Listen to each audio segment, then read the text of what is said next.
Good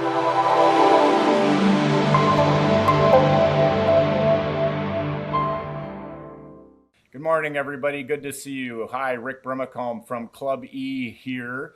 We are having a conversation with Jennifer Libby, District Manager of Insperity, and we're going to be talking about doing more with less and how to hand off an entire function.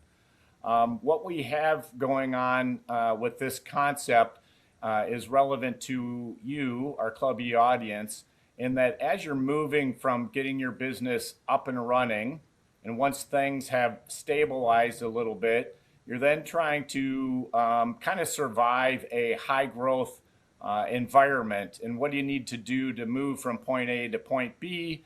And then eventually you're going to work into scaling that business. All of the challenges you're going to be facing is how to lever your company, lever your workforce, and get the most out of your organization. Obviously, all done with limited amount of available employees, available budget, etc. So working with what you have is a key part of the education that we provide here at Club E.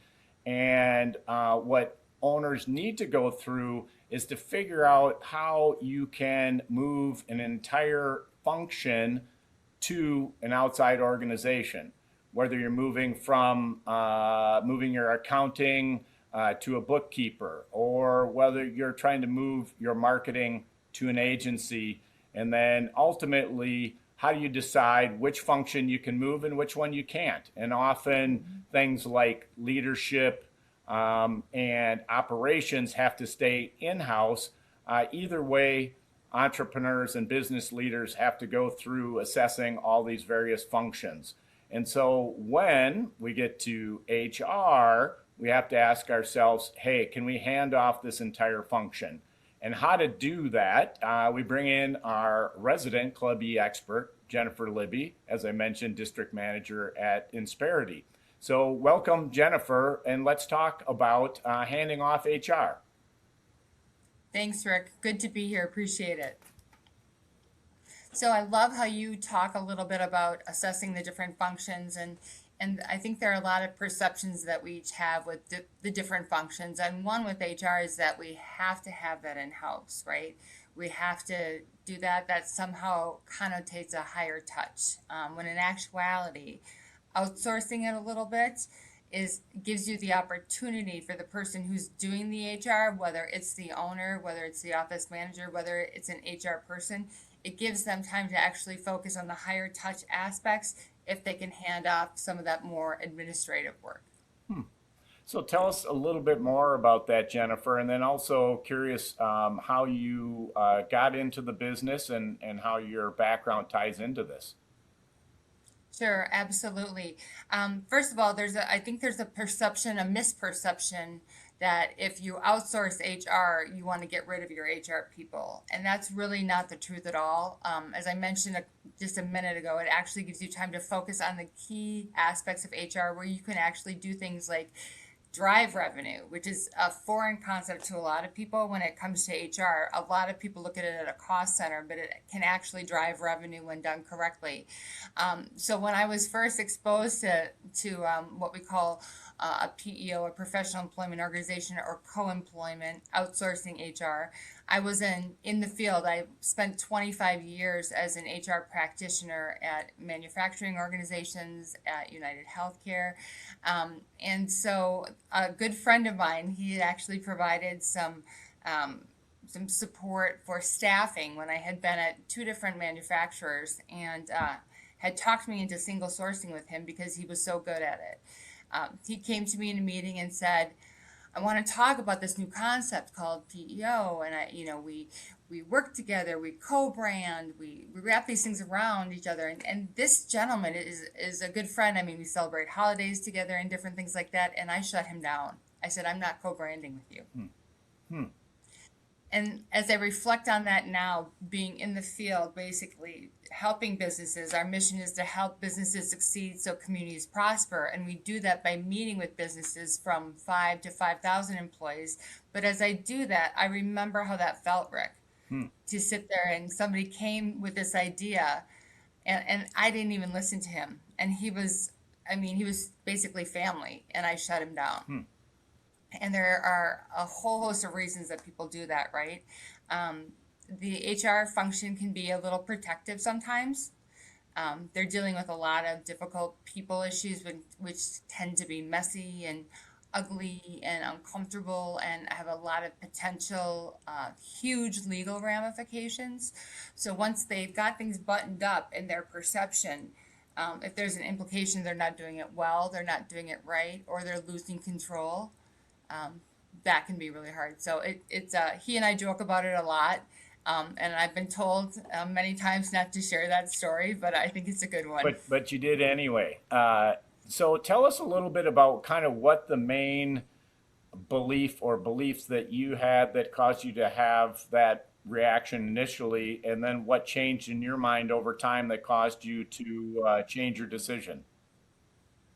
Definitely loss of control, right? We're all trying to deal with a lot of changing factors in business, whether we're in operations, whether we're starting the business. Obviously, the founders have the most moving parts, right? But things are changing dramatically. If you look at the list of things, laws, areas of expertise that we had to be aware of in the 1900s, and you picture in your mind a bar graph, right? It's like this many.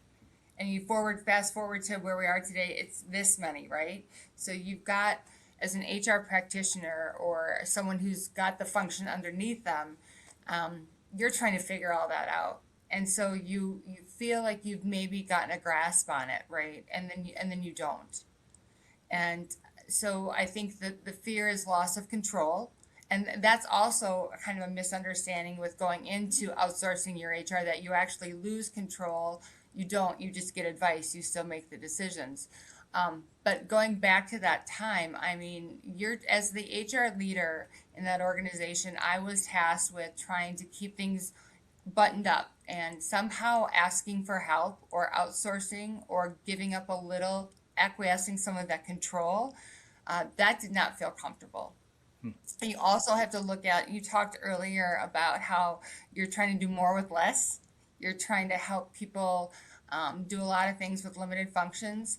An HR department is really the definition of that, because you're, again, a lot of people, especially in smaller organizations, are doing HR, but they're doing all these other things too, right? Especially if you're that owner or you're that solopreneur that turns into the small company it grows. So you're trying to play a game of figure it out every day. And so I did not want to lose control. I did not want to co-brand. I didn't want to admit that maybe I didn't know everything I could know. And the other thing that a lot of business leaders and HR people fall victim to in their minds is that in order to get accused of something, they actually have to do something wrong, right? For somebody to sue you or to file a complaint with the EEOC, you have to do something wrong. Or it's, and that's not true, right? Anybody can sue anybody at any time for anything. The other misconception is that it's only if someone's your employee that they can bring charges against you. When in actuality, as soon as you release that posting, your exposure commences. So back then, when you initially declined the opportunity to do this, you're on the outside looking in. You've now been on the inside looking out for some time. Any other misconceptions or beliefs that you come across when you're talking to your customers and prospects out there that maybe are learning from where you were back then, again, when you're on the outside looking in? And when I was on the outside looking in, so in one of my roles, I worked for a company. I was a director of HR and had a team of 6 people. We had 600 employees in 2 states and 5 countries. And in my background, I've got a degree in communications and 2 HR certifications, including an international one. And so, in concept, you would think that I would have been able to handle all that scope. As I reflect back on that now, I wish I had had Insperity, because again, it would have given me that depth. It would have given me a lot of research, hundreds of people keeping up to date on things. So in actuality, the misconception, Rick, is so strong that you give up control and that maybe you don't need as many people. when in fact I could have repurposed someone I was paying $150,000, and that was 15 years ago, to basically negotiate benefits and do a little HR generalist work. But if I could have repurposed her role and just really dug in, we could have driven a lot more revenue for the organization. So I would say the biggest thing is if you go with a PEO or if you engage in that, um, the reason we can do what we do and take on compliance and take on that shared risk and negotiate benefits with 400,000 lives instead of 5 or 10 is because we do something legal construct called co-employment, and people often feel that is one of the biggest misconceptions. They feel that they're going to be giving control up, when in actuality, we basically advise and they decide. So we come to them with all the offerings and then you get to decide. So again, reflecting back on my history, I tell people all the time, I wish I had had Insperity when I was at that role. We could have driven a lot more revenue for the company. Hey, for the people out there who maybe aren't familiar with the PEO term, or maybe they have a definition in their mind that isn't 100% accurate, from your perspective, again, being in the industry, how should people on the outside define that term PEO? Yeah, that's a great question. Thank you, Rick. So it's a professional employment organization, and our founder actually started the company 40 years ago and helped actually write some legislation that allows us to, again, form that legal construct. So the way I would look at it is what's the best way, where's the best way to allocate your resources, right?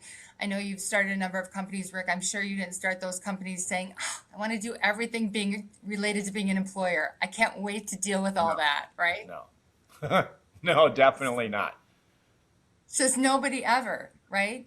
And and I tell people all the time, I don't have the risk tolerance in my investments. I've got risk tolerance, but not in my business. I'm not going to my investments. I'm not going to my 401k and saying, here, I don't have the guts to do that. So when people have the guts to do that, I just have a heart, and most of us in this industry do, to how do we support that? You know what I mean? How do we make that happen? So I think there's a lot of again, the misconception is that we want to come in and take over and you have to do everything we advise you to do. And that is totally not the truth. So the Club E community ranges from people thinking about leaving a large company and starting their own thing, to folks that have started a business, to organizations that would be in what I would describe as emerging growth category, and then they're in a growth category, and then they make the lower end of the middle market, and then they're in the middle market. And the Club E world covers all those folks. A misconception that I know I carried before talking to you, and maybe some folks out there in the Club E community, is that Insperity might not be a fit with the smaller organizations. And when you were describing Insperity, you had said companies with 5 or more employees. So talk a little bit about the lower end of the market and what's appropriate for Insperity to get involved with and when, because I think everybody knows that once there's some size to an organization, you're a great fit. But talk a little bit about the lower end and just kind of frame that up for our audience.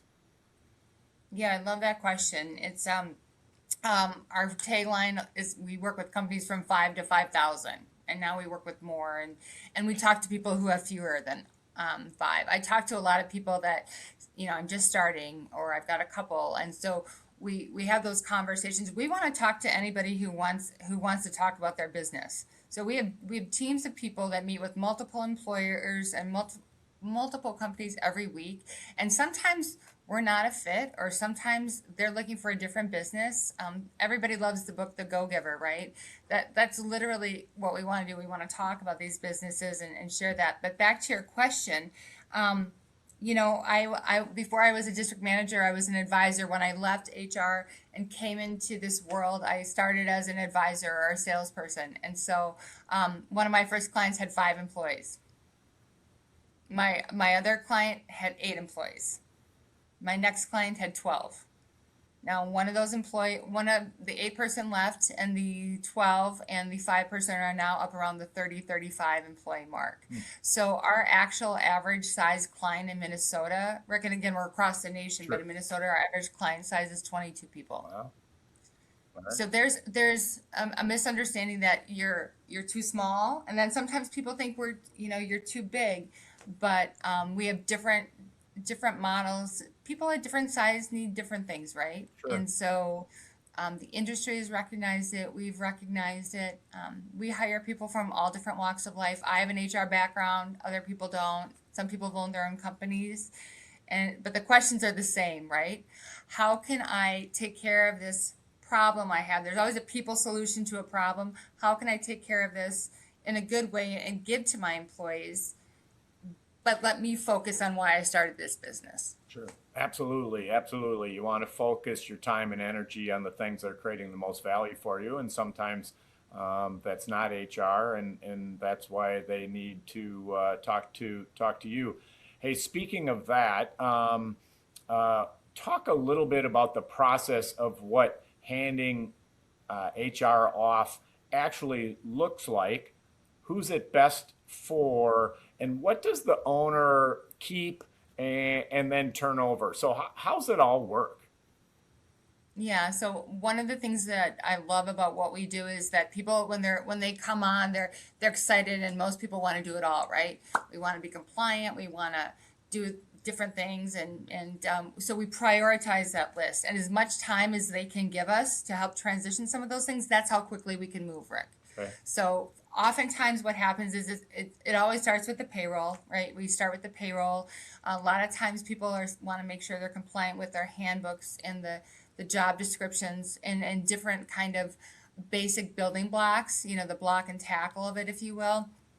And then, we'll have a couple designated people at the company. Usually it's the owner. If there is an HR person, they have access to a dedicated team. We're working with them to say, okay, this is what do you want to take over? They might be doing some of the plugging in, or maybe we're doing the plugging in and they're hitting the approval. So we'd love to tantalize people with things like you can be on a beach and, approve payroll.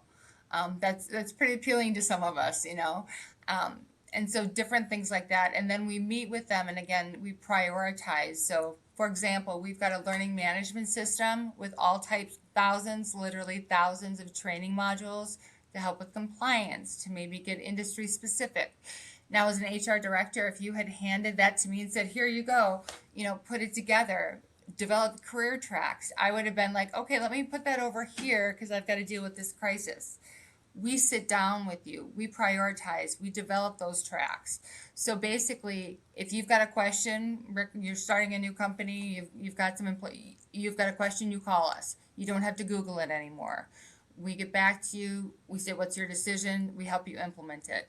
And then your employees have a whole different center, a contact center to call with questions. So what did somebody tell me the other day? It would be like somebody kind of setting up shop next to Best Buy and saying, hey, we're going to just use all their corporate functions, right? Or Delta Airlines, or, fill in the blank with that. So you've got this company that I brought on with 5 people.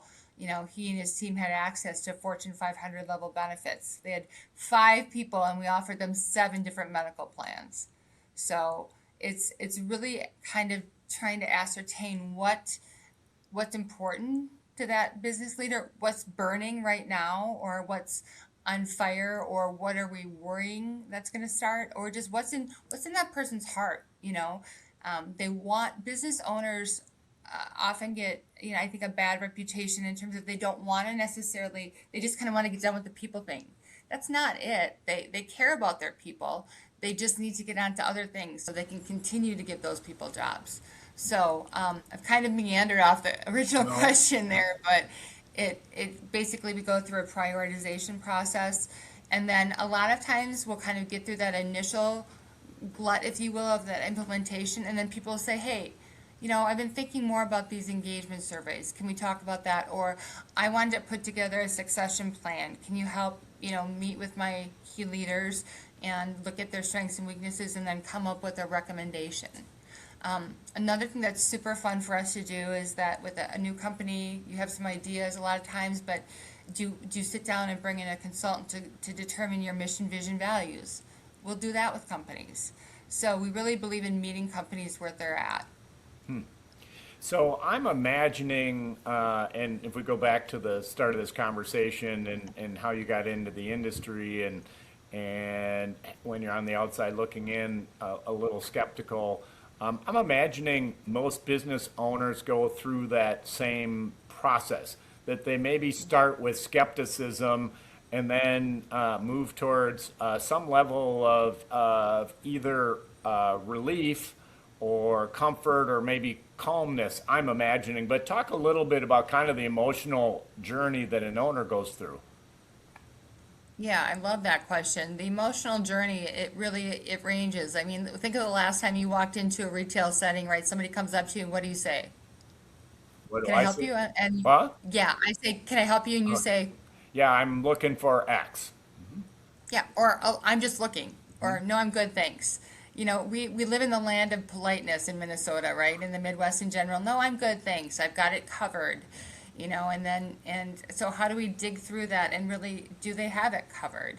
You know, Questions we love to ask are what would we do if you could get 5 hours back in your week? That kind of thing. So usually it's skepticism. Some people are curious. Again, going back to my example and what I didn't do right. I mean, it's okay to say you don't like PEO, but I was not even curious. I was uneducated about it. I didn't even let him fully explain. And that was probably, I don't know, 12 to 15 years, and it's certainly evolved since then. But so we see skepticism. We see basically, again, there's so many layers of things they're trying to deal with, incorporation or creating the company. They're trying to do all those things. So they just, like a lot of us in a lot of situations in life, they don't know what they don't know. So we really like to. I had a great conversation. I've got a couple new team members, so we were doing some cold calling the other day, and this gentleman is like, no, I got it. We're good. We're not interested at all. And so I went back and forth a couple times, and then I finally said, okay, well, what's a good referral for you? And he's like, for HR? And I said, no, for your company. So in order for people to truly understand, Rick, that what we deliver at the end is different than other PEOs and other HR solutions, we have to act differently throughout the process. And so that's when we see people warming. Okay, tell me more. Okay, I've seen you a couple times. You're actually, a human. You don't, go from like happy, happy, happy to like, pouting when I say I'm not interested. And so when people see that, then they get curious. And then, okay, well, what would that look like? And to your question earlier, how would I hand that off? What would I have to give up? When I tell people they would never have to do a work comp audit again, they're like, tell me more. Help me understand that. If you've ever been through a work comp audit, if you've ever been through an EEOC complaint, and then again, through those conversations, well, how about if you got that complaint now? Guess what? You would just hand that off. So helping us help them understand the relief. And I forget what you said exactly, but kind of like Skepticism to relief, I'm imagining. 100%. And it's so fun to read stories from our customers or to talk to them. The gentleman that we brought on with 5 employees, he was great in our onboarding. He was just like giddy, and he said, I cannot understand why anybody who can afford this wouldn't do it. And yeah, so there's a skepticism, and then sometimes it's just not the right time. And so when we say that's okay, when is a good time for you, that kind of thing, then there's a belief that, hey, they actually do care about my business. Hey, they are actually giving me some referrals. They didn't change their persona when I said no. I mean, think about who you want to do business with, right? People who are genuine. And so that's the exact same thing. And then it's not a quick cycle. It's not a call and then, oh my gosh, sign me up today. It's not a commodity, right? We're talking about their people.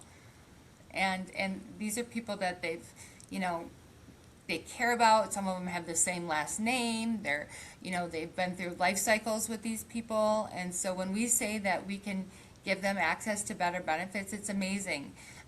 I was in Kansas City for a couple of years with Insperity, and it was really fun. There was a construction company, and he stood in front of his I think 20 employees and said, hey, we were able to save some money with the sourcing, with the benefits, so I actually gave that back to you guys. And, and I wish I could have recorded it, because that's what belief looks like. You know, it made the lives of his employees better, so therefore it made his life better. So you mentioned a couple times about getting hours back. What are the top couple of things that you see and hear from executives and how they spend, this found time? Yeah, what do they do with the time they get back? It depends. Everybody's got a special thing they gravitate to, right? You know, a lot of entrepreneurs love the business development, right? I'm going to go get more deals. What does one more contract look like? What does that mean to your bottom line? A lot of times we hear business development, and then the ones that make you cry are that when they say they haven't had dinner with their family and their kids in years, and they got to go home and put their kids to bed. I mean, those are things that most of us can identify with, missing things in our family's life, and so when we hear those, that kind of becomes our why, to be honest. And sometimes they're doing it to invest more in their physical fitness. We see that a lot, right? In people who have their own companies, they're working ungodly hours. They're trying to get back to their families and their employees, and so their personal health suffers. So sometimes it's a matter of allowing them to have kind of an existence or an identity outside of the office. But most of the time we hear it. We can invest it more in the business and help drive the revenue. And then sometimes, they're saying, well, I thought I would have to wait to get my company ready for sale, but maybe I can do that now, a little sooner than I thought, or to a higher multiplier. We talked a little bit about the emotional journey of the business owner, going from maybe being somewhat skeptical to being relieved. Talk a little bit about the emotional journey of the person who's doing the HR. I'm imagining, especially for smallish companies, you have somebody who maybe doesn't have a ton of HR training. They might be burdened with a bunch of different things. They might be doing, office management stuff. They might be doing the books, and they got HR on their plate as well. But talk a little bit about kind of the emotional side of whoever happens to be doing the HR. I know I keep saying that I love that question, but I really love that question because I was the HR person doing that. So a lot of times we want to have a conversation with people who can say yes, right, and no. And the HR people can say no, but they can't often say yes with the solution. So business owners typically understand the revenue potential more quickly, right? And the HR people are normally a little more skeptical. So I tell my team all the time, if somebody would have tried to go around me and go to the owner, I would have blocked them all day long. So first of all, I like to get them into the conversations, right? These are people that are typically drawn to the function, whether it's HR specifically or HR and office manager or operations, right? These are people that typically have a heart for people, right? And so it's so beautiful to see when they come on board and they ask for help with a problem, and we come to them with solutions, and then we say, okay, this is you decide, and they're kind of like, what? So we help them look good. We help them come up with better solutions. So again, going back to my background, I tell people all the time, I had a degree and multiple certifications and years of experience in domestic and international HR, and you cannot keep up with everything. So when they understand that it's okay to not know everything and that we can help with that, and then we deliver on that, and oh, by the way, they're the one who gets to kind of announce it, and that's when it changes. That's when the magic happens, Rick. That's when there's an issue with payroll, and they call their dedicated person, and it's corrected like that. That's when they say, well, my operations person or my finance person wants to see X, Y, and Z. And we say, oh, we've got a report for that. Or if it's not perfect, we can create one. It's like any other aspect of life, right? It's the trust, it's the relationship, it's the responsiveness. And then they're learning, and then they're able to help people. We recently in Minnesota had the paid family medical leave act, right? Great intent, beautiful idea, right? Give more people time with their families. Nightmare for employers. And then the other aspect of that is that people that's rolled out, right? So we can read the law, but then often happens, right? How's it actually applied? So we're waiting for case law, or we're waiting for findings, or waiting for guidance. We helped people with that. We helped people significantly with that. We helped people with the paycheck protection during COVID. People are, everybody wants to talk about the workforce now, or how people don't want to work different things. We see the opposite end of the spectrum. We see people who are so invested and care so much, and they're exhausted. And then we can come to them with solutions and make them look good, and then help them get to that list that's tucked over there, right? That wish list that I want to get to these things, but I just can't because I'm so focused on the tactical or the emergent. Hey, shift gears just a bit, although tied to that, because ROI can be measured in a variety of ways. There's a hard side to an ROI equation. Then there's also a soft side, and we've been talking some about both. But for an organization that is looking to work with you and Insperity, how do they go about kind of looking at the ROI equation, if that is the right way to look at it? I think it's always the right way to look at it, but that's my perspective with that. I mean, you can put ROI in terms of a dollar, or emotion, or a lot of different things. But the first thing we do is it starts with the business review process before someone comes on board. So we look at, what are you spending now? What would you spend with Insperity? How can you consolidate that? But more importantly, how much time are you spending managing the multiple vendors? That would be narrowed down to one. So that is not only, sometimes can we provide an offset with that because of the scale of the medical and the scale of the work comp, but it's an opportunity cost, right? So it's an actual cost, and then it's actually, who is the COO or the HR person or the business owner spending time on that? So what is a portion of their salary, frankly? What's 5% of that CEO salary that is taking away for that? And then what's that opportunity cost? So those are the three buckets I like to look at it in. And then also, we talked about, I mentioned earlier, HR being revenue generation, and people are usually like, oh my gosh, heresy. HR doesn't generate revenue, right? But it actually does, right? How do we do that? Recruiting.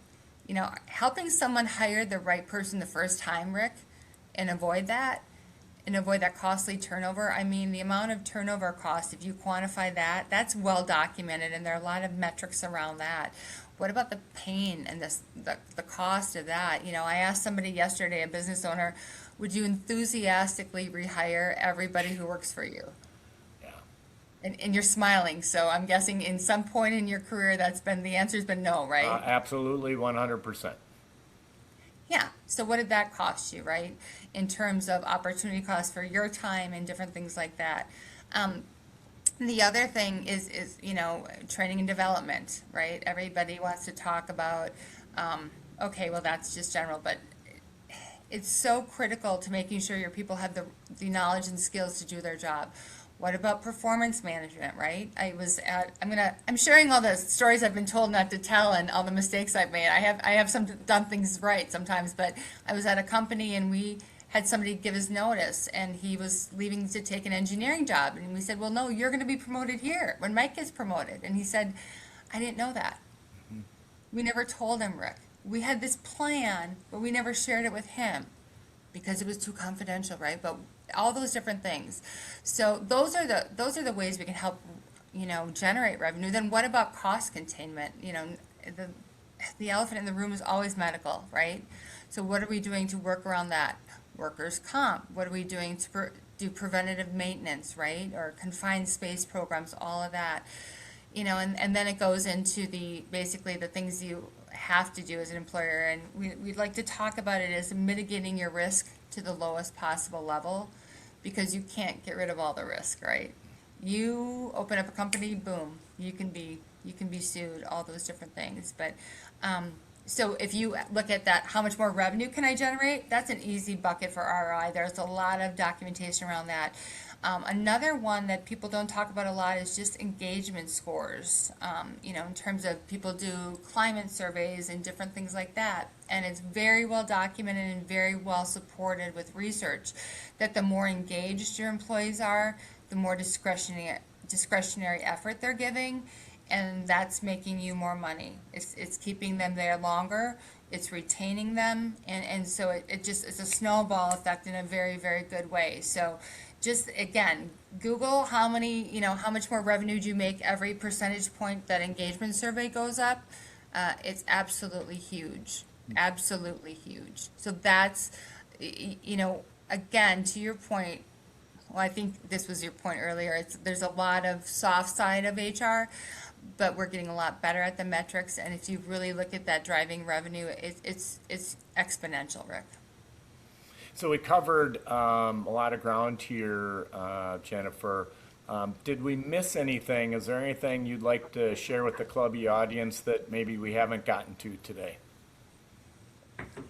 Well, that's going to be a long answer, Rick. I'm teasing. Just kidding you. I think the biggest thing is to stay open-minded, right? Stay open-minded, ask questions. This is an industry that was created to help businesses actually succeed. And there, Insperity isn't the only PEO out there. There are a lot of different ones, right? And I think it's important to really look at kind of what you're looking for, to really research heavily, to talk to people who aren't going hard to the hoop with the sale initially, whether it's Insperity or someone else. There are so many resources, and we have so many trusted partners that if you're not ready for a PEO, we do have a traditional solution. We've also got a lot of trusted advisors, right? That we can say, hey, here's a great HR consultant. She'll just focus on this. Or here's a great other option with that. I tell people all the time, that when I was in HR, I wish I had known about Insperity. And I also tell people all the time that if I was going to start my own company, the first thing I would do would be to hire Insperity so I could focus on the business. It's all about who you're talking to. It's all about who really says it, but then backs it up with their actions. So my sons played football, and so there was a phrase they used called play with their pads. So stop talking and just kind of get it done. And so as you're talking to people, as you're exploring these options, really, really keep an open mind, because a lot of people are working a lot harder than they need to, and they're putting things at risk. The thing that breaks my heart the most when I talk to people is when they say, I haven't been sued yet. I mean, it's just there's a layer of protection that all business owners really deserve. So there's so many things that, Rick, I could share, and so many other things that I love about this industry. But just really grateful for the time, really grateful to the opportunity to address the Clubby community. Love the work you're doing with them. Love that let's help each other, and then all that other stuff happens. So thank you for this opportunity. Yeah. Well, I actually have a couple more questions, so we're not quite done. And I would say this is just the first of a couple of different podcasts and content that we're going to deliver in person at Clubby covering the HR topic. So I look forward to doing more of that in the future. But before we go today, two last questions. One, kind of shifting gears a little bit. I like this question because I've asked it so many times over the years. It's always interesting and fun to hear what people say. But if you were giving your younger self, your earlier in your business career self, some advice, what would that be? Wow, that is I'm writing that one down. I threw a curveball. You had no idea this was coming, but it is an interesting question. Like I said, over the years, I've asked it so many times, and you get different perspectives from different people. So I'm curious what you'd tell your earlier business self with what you know today. Yeah, my earlier business self, I would have gone into sales a long time ago, because it really is, talk about misperceptions. I always had this perception that people were trying to close me too soon, or, give me a solution that didn't fit. When in actuality, if you're talking to the right people, it's about being curious, and it's about finding a good solution. So my earlier professional self, I would have said, I'd be more curious. Obviously care less about having the perception that you know everything, because nobody knows everything. And really, I would have dove into this function more. When I was early in my career, there was something called employee leasing, and so when we went to go hire someone in Canada somewhere, we did that, and it's just evolved so quickly. So my earlier professional self, I would have definitely gone into sales from that. HR is a very demanding field, and there's a lot that we put on people. So I would also make sure I would try to be more of a resource to my counterparts and just plug them into different areas with that. Yeah, I would also say that work will always be there. Your kids won't always be young, so I would work less. All right, and then as far as this conversation that we had today, if there was one thing that you'd like to leave our audience with, whether it's a summary or a main point or whatever you'd like to say kind of as a closing comment regarding our conversation today.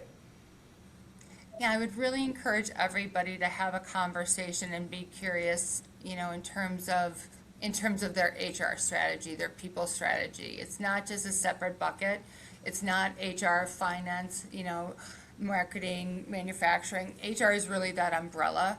Have a conversation with the right advisor. If you end up having a conversation with someone who just wants to go hard to the hoop and prescribe something and is not listening to you, go have a conversation with someone different. It doesn't mean, so every advisor is not the same, every company is not the same. I spent a lot of time in my career trying to justify the importance of HR with this metric or that metric, and really, really understanding that your people are your most important resource. And I am not nice enough, Rick, to be a counselor or a social worker or a teacher, but we can make the world a better place through business, 100%. And most business owners, counter to what the media tells us or other things, really want to do the right thing for their employees. And so if you're that business owner, if you work for that business owner, have a conversation with someone. I would love it to be us, but if it's not us, talk to someone who listens to you and who actually comes up with the solution. And don't just say, we've got it covered, we've got it in-house. Stay curious to how you can make your life better, other people's lives better, and again, the beauty of working with the right business is that they understand the beauty of culture and accountability.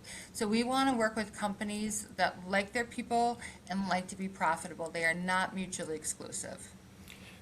Thank you. So today we covered do more with less, how to hand off an entire function. Jennifer Libby, District Manager of Insperity, thank you for joining us. And Club E is going to do more HR content coming up. So be on the lookout for that. We will have various links and call to actions in the description of this particular episode. And I look forward to seeing you all out there on future events for Club E and other podcasts with Jennifer and her team. And thank you again, Jennifer, for joining us. Thank you, Rex. Appreciate it very much.